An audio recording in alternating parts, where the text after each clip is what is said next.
morning friends and welcome to the pre-market view. US markets were up, Dow was flat, Nasdaq was up about 0.4% and S&P was up about 0.2% as the earnings season has progressed pretty well in US. European markets however were down anywhere from 0.4 to about 0.6 odd percent, and when we look at the Asian markets today morning, Nikkei is down about 0.2%. However, both Hang Seng and Shanghai are trading at a gain of about 0.5 to 0.6 odd percent, and SGX Nifty, after a very sharp up move over the past 3 to 4 trading sessions, is showing that we are going to open up about flat to the Friday's close. In terms of flows, a big flow picture because of the HDFC Bank FI news.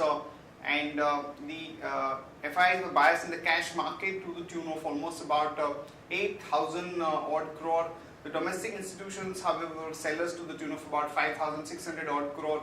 And in the index futures, the FIs were sellers to the tune of about 718 crore. However, important point to note is that even in the stock futures, the FIs were sellers to the tune of about 5,800 odd crore. So overall, Friday's session was dominated by HDFC Bank news, and we had seen a huge amount of action in the Bank Nifty where HDFC Bank has a 30% weight, and even on the Nifty where HDFC Bank has about 8% weight. So it remains to be seen where HDFC Bank finally settles down, as the domestic institutions were sellers, however the FIs were buyers, and it has already reached the upper cap of about 72 odd percent. On that note, let me invite our F&O expert to take you through important F&O cues and strategies that we can have from the derivative side. Good morning friends, we'll give analysis on derivatives.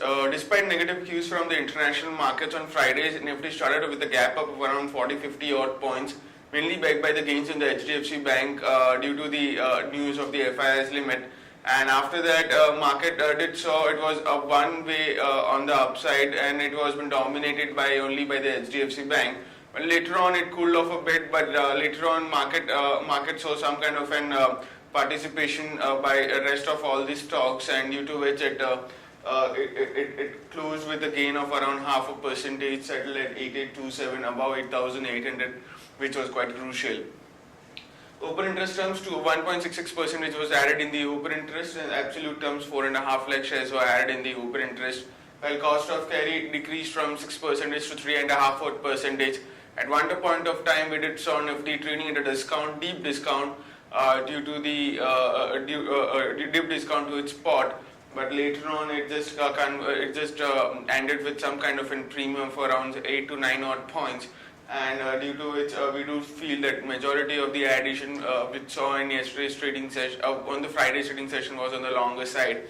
Put call ratio increased by around 3 basis points from 1.08 to 1.11, and volatility index cooled off by 2%, settled at 13.73, from 13.73 to 13.43 odd levels. On the options activity, we did saw an unwinding in most of the call options, strike price being in 8,800 to 9,000 call option. Remember friends, we did saw a significant amount of call writing taking place on the Wednesday's trade when we saw a sharp fall in the market. But in Friday's trading session, seeing a sharp gain in the market, 8,800 call option writers were forced to cover the short positions, and due to which we did saw a sharp unwinding in 8,800 call option of around 16 odd percentage, which was quite huge. Even 8,900 call option and 9,000 call option have seen an unwinding of 2 to 3 odd percentage respectively. However, 9,000 call option still remains as the highest in terms of open interest, and we are heading towards the last week of the February expiry.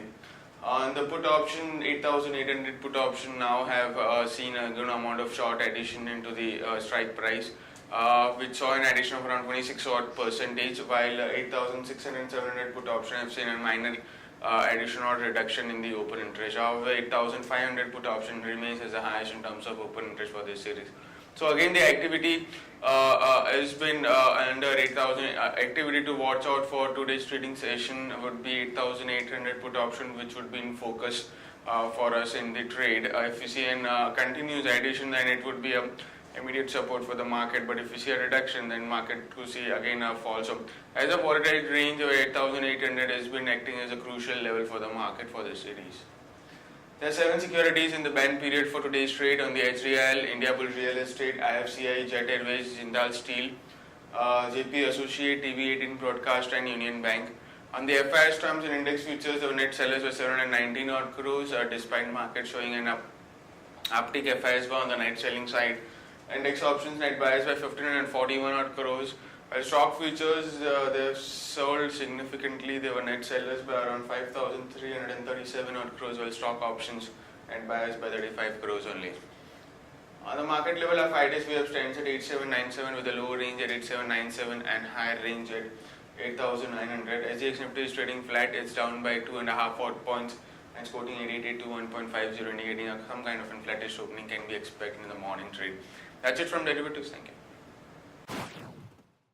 Friends, let me take you through Sharekhan pre-market action, starting with trading ideas. First of all, a long call on Balrampur Chini, as the report suggests that the sugar deficit in India has widened to 15% from 10% earlier, and that's positive for the sugar company. That we are seeing that the domestic pricing also has remained quite firm, and most of the sugar companies would benefit from these news. So one can really go long on Balrampur Chini with a stop loss of 156 and a target of about 163 to about 167.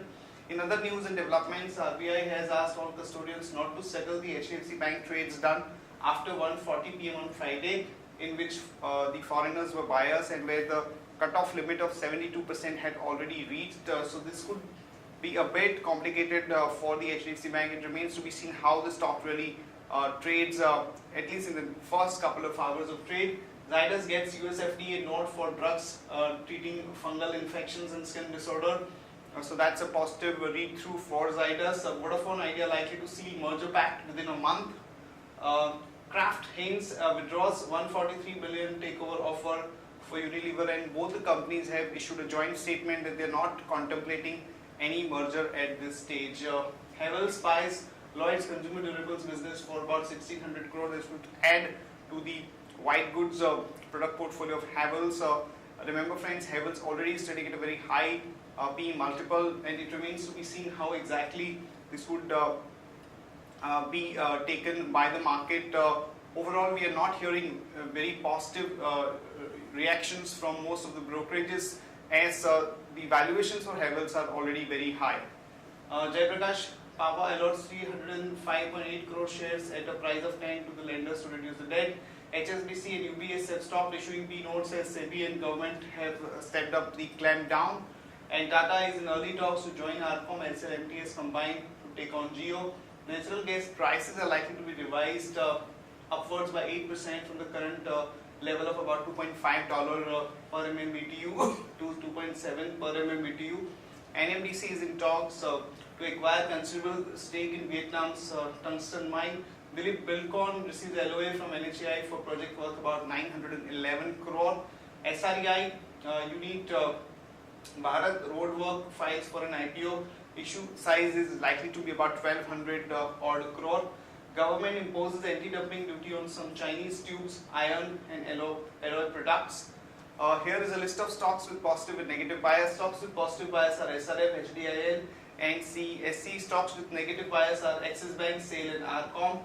And advisory topics for investors are ABFRL, Aditya Birla Fashions, Vanrela Holidays, Kaveri Seed, Indian Oil Corporation, CESC.